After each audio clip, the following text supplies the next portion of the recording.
Hi, I'm Rev Myron. I'm a minister through Pathways of Light, and I've been a Course in Miracles student for 40 years. Today, I want to share with you an article that I wrote a while back, and it's called Forgiveness. What's in it for me? If I forgive myself, it's obvious that I'm being helped by this forgiveness. Feeling like I'm guilty is unpleasant and causes me to lose peace, and peace is my goal, so I want forgiveness. But there's more. We're here to awaken to our true self, and my true self is one with all. I don't need forgiveness just for myself. I need all of us to be forgiven, so I can no longer afford to hold grievances. From the Course, Lesson 62, through your forgiveness does the truth about yourself return to your memory. Therefore, in your forgiveness lies your salvation. That's pretty important, don't you think? I think of forgiveness as a recognition that we have actually done nothing and that we have never been condemned. So there's nothing to forgive. It's returning our mind to right thinking and realizing that no one has hurt us or affected us, that it is only our beliefs that make it seem this is not so. How could anyone victimize me when it is my script and my choice to have this experience?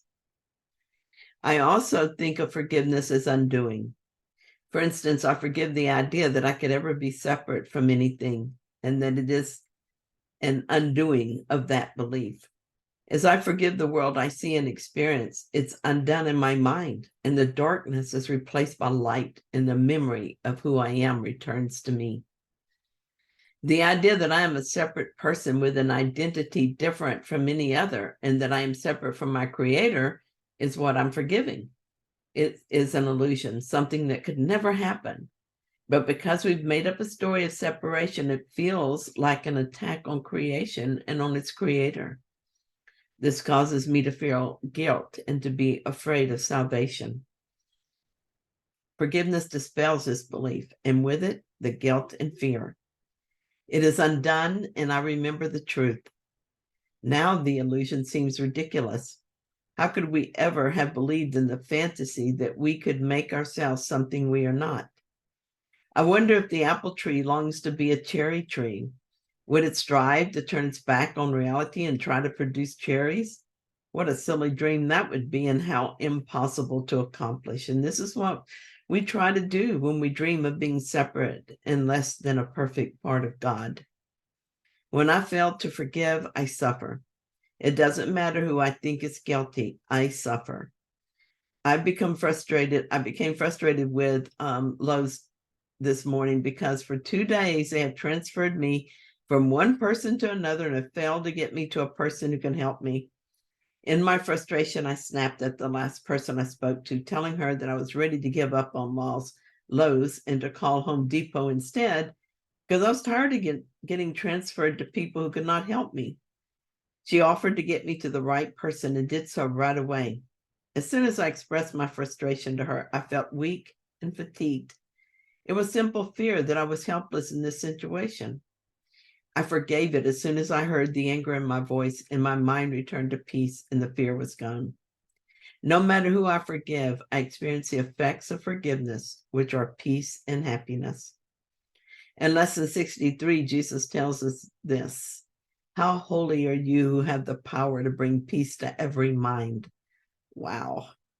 He says we do this through forgiveness. I feel so much joy when I think about bringing peace to others. What is also done in this case is that through forgiveness, I begin to remember who I am. I am very holy. I forget this when I fail to forgive, when I judge from the perspective of the ego mind. To know that I am as God created me, I must know that everyone else is too. Remember that God's Son looks to you for his salvation, and who but yourself must be his son. I took my car to the dealership one day because a warning light came on. They kept it overnight because they hadn't discovered the problem yet. It's under warranty, but not everything is covered, and I was warned that just looking could cost me nearly $500. I noticed the ego thought that this was a problem, but I didn't entertain that thought, so it faded away. This is forgiving the thought, and it is bringing peace to every mind.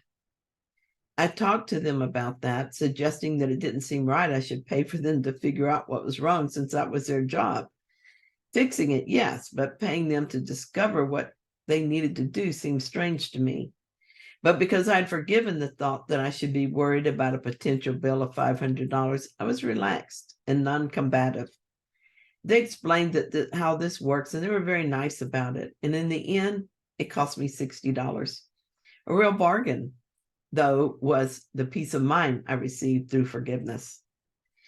Getting my car running again is just another thing that must be done in the story. My goal, though, is to do it in peace and with love toward everyone involved. It is my function to forgive any thoughts of being a victim or unfairly treated that might rise up in my mind. I'm throwing forgiveness pebbles into the mind so that healing will ripple through it. Whatever happens with the car will happen and be forgotten, as have thousands of things that occurred in this life. But the healing is permanent and real in my function. In Lesson 69, Jesus tells us that our grievances hide the light of the world in us. That fact alone is enough to motivate me to forgive all grievances. The light in us is what we seek. In lesson after lesson, Jesus asked us to spend some time in stillness looking for that light. The light is what we are. It is our true self, and it is hidden from us when we fail to forgive. It is imperative that we understand what happens when we hold grievances. Grievances keep the illusion in place and keep us in hell, not just the one holding the grievance, but all the sonship. When one of us are in hell, we all are. Feeling separate from God is hell. The one we think is our enemy is our brother, and our forgiveness saves us both. Remembering the goal is awakening to ourself. What grievance could we value over that? The unforgiving mind sees no mistakes, but only sins. Is this true? Have you ever read an article about a person who was raped by a child, who had raped a child? Did you condemn him in your mind? I did. I thought what an evil person this was. It had not occurred to me at that time in my life to pray for all concerned, the one who was hurt and the one who did the hurting, that we cannot leave any part of the sonship unhealed. The world is a projection of the collective consciousness of all of us, so all that happens in the world is a reflection of that mind of which I am a part. I wanted to think that my mind was separate from other minds, and it was only the evil that projected evil. But our minds are not separate, and the world was not made by some of us, but by all of us. I am responsible for all that is made, and so I'm able to forgive all that is in my awareness. In order for us to return our awareness to our real life, we must forgive this miserable parody of life we made with our desire for specialness. As long as our minds are filled with unforgiveness, we will suffer, and we will not remember who we are, because we are love and there is no hate in love. If we want freedom, we must forgive everyone and realize there's only innocence. It feels funny to me now to think about it, but I used to think that I was right in my judgments and that the world I saw all around me proved how right I was. I decided what a person should be like to be innocent, and I held on to that judgment like it was my salvation, and I dared not let it go. As long as I see one person is condemned and unforgiven, the world is held hostage to my judgment, and so am I. If I believe in judgment, I will judge myself. If I believe in judgment, no one will be safe from my attack. Questioning my judgment is the first step in my freedom into the freedom of the world. But if I am certain that I am right, I will not take that first step. Here's what Jesus tells us in the manual for teachers about judgment. It is necessary for the teacher of God to realize not that he should not judge, but that he cannot. In giving up judgment, he is merely giving up what he did not have. He gives up an illusion, or better, he has an illusion of giving up. Once I made up my mind that I cannot judge and that I'm never right when I see sin rather than error, it became easy to forgive. I saw that I was only forgiving my judgments. As we forgive others, we move closer and closer to forgiving the self that we made, because in forgiving, we are forgiving the idea of sin and the idea of a world outside our mind. The self we made is part of that world. Thus, we forgive that idea as well. And the idea that it was a sin that we tried to usurp God as a prime creator by becoming our own creator. We've all met someone who is unforgiving. It might be a parent who never saw the good in you, only your errors. It might be a sibling who blamed you for everything that went wrong in her life. Or maybe at work, a coworker or boss who blames you when something isn't going right, even if you had nothing to do with it.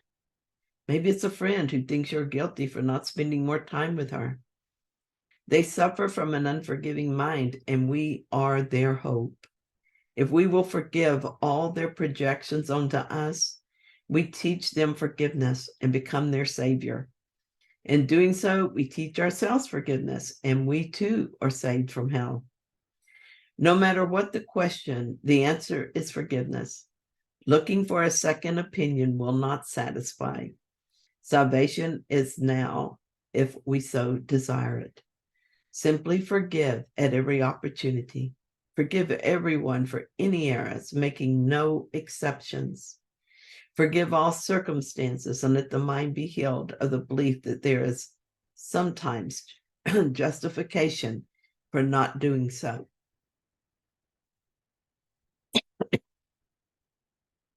We want to forgive the world we made so that it can disappear from our mind and leave us with the love and joy and peace that the world obscures, but which is still in us, as us. Thank you so much for joining me in this reading. I hope you enjoyed my article. If you did, please like it. And if you haven't yet, please subscribe. And I'll be back tomorrow with another reading.